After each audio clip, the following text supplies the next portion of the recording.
नमस्कार, India debate में आप सबका स्वागत है। मैं हूं आशुतोष। दोस्तों, मैंने ये जो बातचीत, ये जो लड़ाई हमने शुरू की है,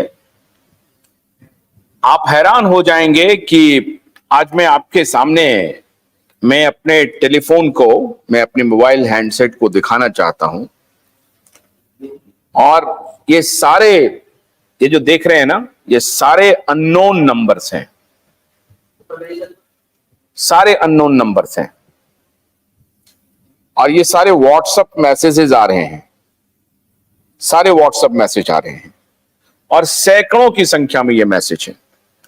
मैं कुछ मैसेज आपको पढ़ के सुनाता हूं। मैं हैरान हूं कि हमारे बंधुवर्ग को इतना क्यों आपकी लड़ाई जिस तरह से हम लोग लड़ रहे हैं, मैं नहीं समझता हूं देश में कोई भी इस प्रकार से लड़ रहा है। अब ये जो मैसेज है, एक ही मैसेज है जो सारे लोग भेज रहे हैं मुझे, एक ही मैसेज है। अब मैं आपका वो मैसेज में पढ़ के सुनाता हूं। आपको क्यों ऐसा लगा कि हम लोग किसी का पक्ष लेते हैं और किसी के, देखिए क्यूवाइब नेटवर्क, और जहां तक मेरा सवाल है, मैं बड़ी निष्पक्षता से इस मुद्दे को उठा रहा हूं। और एक बात मान के चलिए, मैं सबका भला सोचता हूं। सबका मतलब सबका। ऐसा नहीं कि निवेशक का सोच लिया, एजेंट का नहीं सोचा, एजेंट का सोच लिया, कंपनी का नहीं सोचा, कंपनी का सोच लिया और किसी का नहीं सोचा। बिल्कुल नहीं है ऐसा।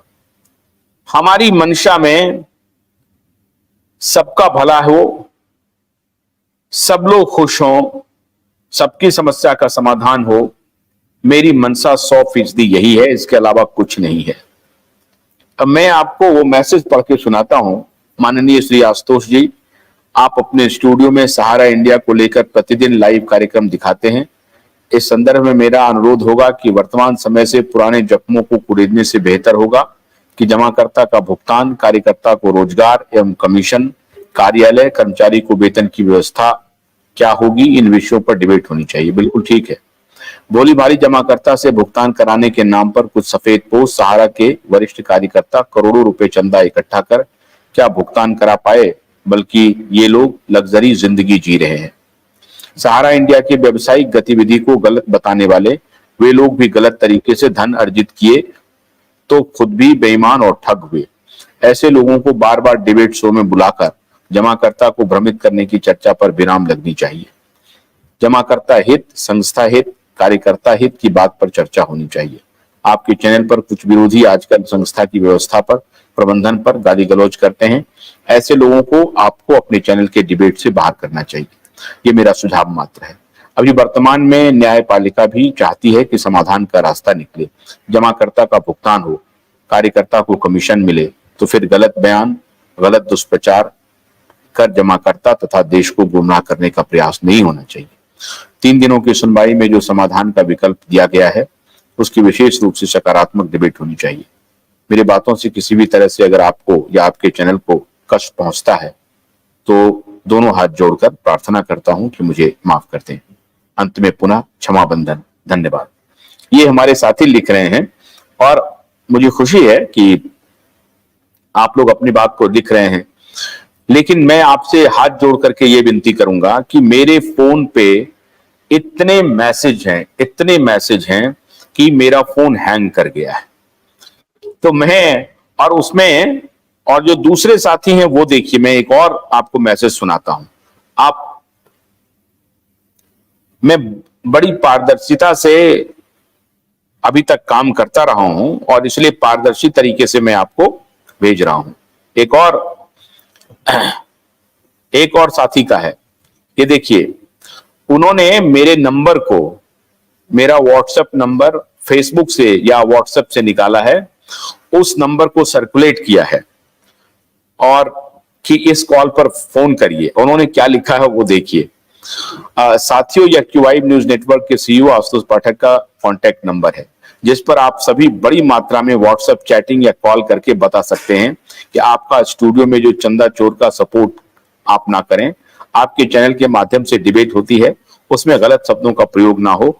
जो व्यक्ति गलत शब्दों का प्रयोग करें उनको आप तत्काल अपने स्टूडियो से बाहर करें, और सतीश चतुर्वेदी, कुशवाहा, अभयदेव शुक्ला जैसे गद्दारों को आप अपने स्टूडियो में जगह ना दें, क्योंकि इससे देश की बोली वाली जनता भ्रमित हो रही है और यह केवल अपनी दुकान चला रहे हैं, या ना ही सरकार का सपोर्ट कर रहे हैं, ना ही सहारा का सपोर्ट कर रहे हैं, या भ्रमित करने का काम कर रहे हैं। आप सभी का सुझाव, आप सभी अपना सुझाव बड़ी मात्रा में आप सुझाव दे सकते हैं, ताकि उनके चैनल के माध्यम से जितने लोग जुड़े हैं उनके ऊपर गलत इंपैक्ट ना पड़े। अब ये संदेश, ये दोनों संदेश मैंने आपको पढ़ के सुना दिए, आपके सामने है ये संदेश। अब आप ही बताएं, और मैं अब आग्रह कर रहा हूं कि जितने लोग हैं वो बारी बारी से जुड़ें।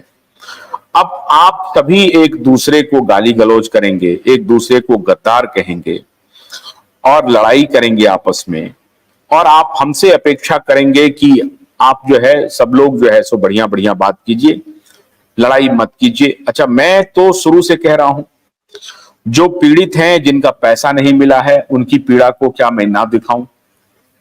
आप बोलिए। वो अगर सड़क पर उतरे हैं तो कितना साल इंतजार करके उतरे हैं? क्या ये सही नहीं है? अच्छा, आपकी पीड़ा को, जो आपकी पीड़ा है, आपके अगर ऑफिसेस बंद हैं, आपको तनख्वाह नहीं मिल रहा है, आपको कमीशन नहीं मिल रहा है, आपका रोजगार चला गया है, तो क्या मैं आपकी पीड़ा को ना दिखाऊं? मेरे लिए दोनों पक्ष महत्वपूर्ण हैं और मेरी जिम्मेदारी है कि किसी भी पक्ष के साथ अन्याय ना हो। आप एक तरफ कह रहे हैं कि वो गुमराह कर रहे हैं, दूसरे तरफ वो कह रहे हैं कि आप गुमराह कर रहे हैं, तो ये निर्णय तो आप सबको बैठ के लेना पड़ेगा। यही बात तो मैं कह रहा हूं। आप अगर बटे रहेंगे तो आप सरकार से पैसा कैसे ले पाएंगे? सरकार पर जो हम दबाव बनाने की कोशिश कर रहे हैं वो कैसे होगा? मैं इस मामले में एक बात बड़ी ईमानदारी से कहना चाहूंगा, निवेशकों के हित के लिए मैं कह रहा हूं, निवेशक कोई गद्दारी नहीं कर रहा है, यह बात कहना ठीक नहीं है। जो संगठन करता है, जिसको आप कह रहे हैं कि चंदा चोर और ये चोर, ये गलत बोल रहे हैं। मैं जानता हूं उन लोगों को, क्योंकि मैं 2 बार उनके आंदोलन में उन्होंने मुझे आमंत्रित किया, मैं गया हूं वहां पे। 5 रुपए 10 रुपए की चाय पीने के लिए 10 बार सोचते हैं। मैंने अपने जेब से उनको चाय पिलाया है। कभी कभी जब मेरे कार्यालय आते हैं तो मैं उनको समोसा खिलाता हूं। इस तरह की जब आप बोलेंगे बात तो बहुत पीड़ा होगी, बहुत दुख होगा कि वो अय्यासी कर रहे हैं। तो जो कोई भी बंधु इस तरह का संदेश लिख रहे हैं ना, वो कृपा करके मत लिखिए। अय्यासी वो करता ना जो कि जिसके पास पैसे होते, वो तो पैसे के लिए दर दर भटक रहे हैं साहब। और अगर किसी से मान लीजिए चंदा भी ले रहे हैं, उसका भी वो सबके सामने में हिसाब देते हैं। उन्हें आप चंदा चोर ना कहिए, ये मैं आपसे अनुरोध करूंगा।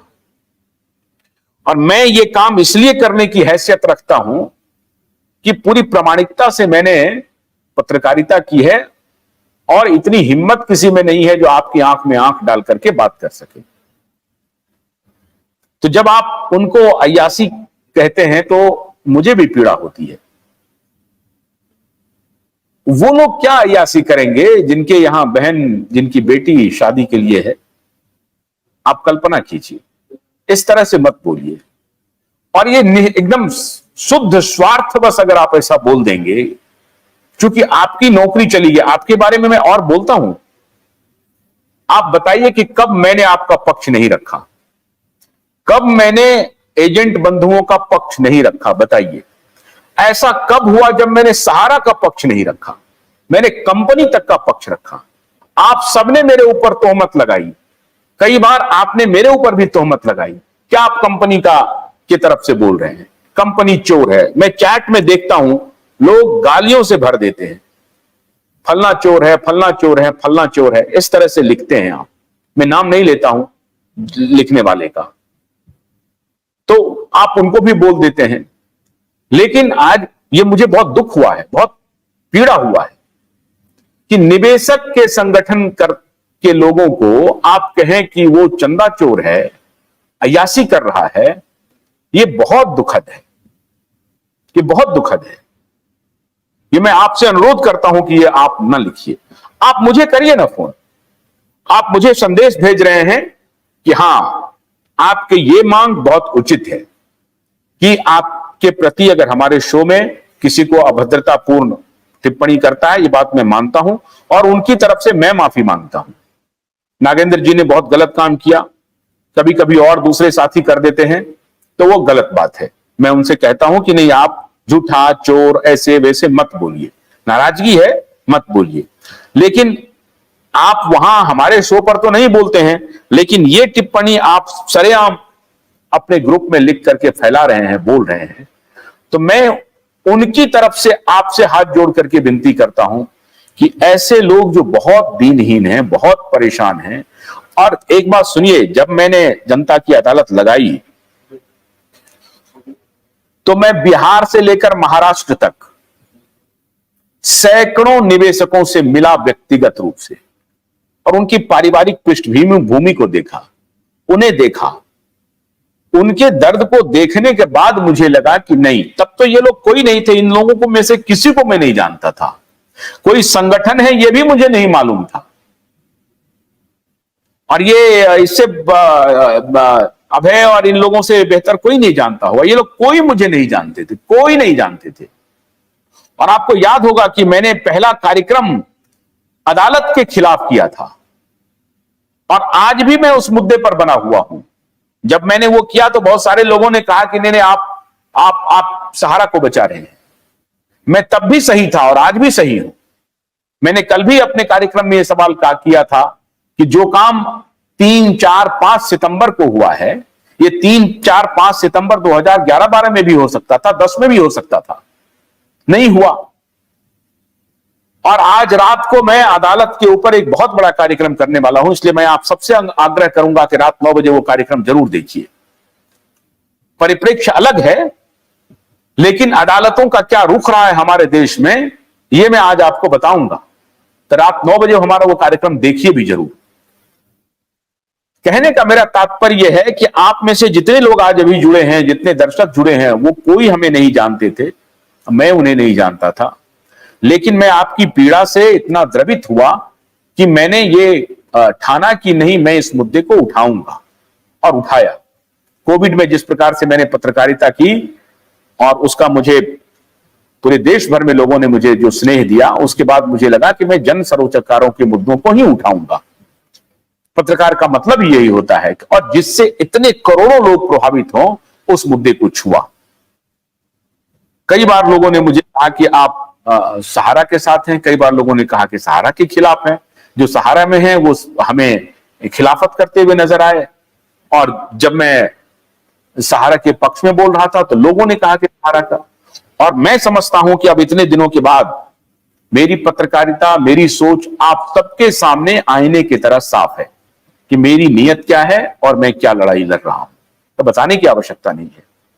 मैं आपसे अनुरोध करूंगा कि आप सभी जो आज एजेंट बंधु हैं, मान लीजिए कोई कार्यरत है, मैं जानता हूं कि उनको सालों से उनको सैलरी नहीं मिली है, उनका परिवार कैसे चल रहा होगा, इस पीड़ा को कोई नकार नहीं सकता है। हर निवेशक भी इस पीड़ा से, ऐसा नहीं है कि वो अवगत नहीं है, निवेशक भी है, उनको मालूम है।